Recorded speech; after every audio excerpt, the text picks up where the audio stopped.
It's so bright out. Oh, it smells so nice. Oh, it must be spring. I've waited all winter long to clean up my garden because I learned my lesson back in the fall. Name of pollinators! But now that it's nice and warm out, I'm sure the pollinators won't be bothered if I start cleaning up, right?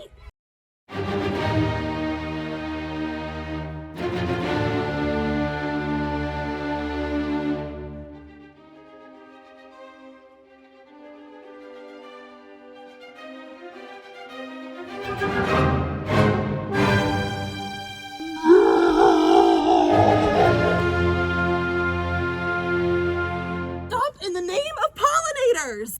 Oh hey, it's Katie Burns, Pollinator Entomologist for the Rhode Island Division of Fish and Wildlife. What did I do wrong now? I listened to your advice and waited the whole winter before cleaning up my yard.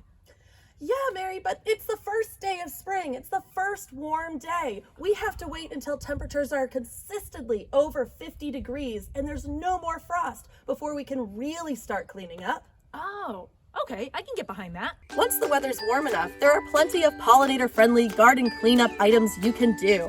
You can trim your stems, but make sure you leave 10 to 15 inches for those stem nesting bees. You can also make a brush pile of all of the random stems that you find in your yard. This will be great habitat for nesting bumblebees. And believe it or not, you can still leave the leaves in your garden beds. These make great compost for your plants, and they're very good at suppressing weeds. Plus, they keep the pollinators nice and cozy as they're beginning to wake up.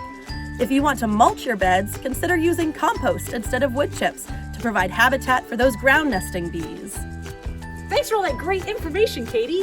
Thank you for being a pollinator protector. Because of what you didn't do this spring, you're gonna see so many butterflies and bees in your garden this summer. That's awesome. So what should I do with all my extra free time? Well, we could just hang. Oh, cool.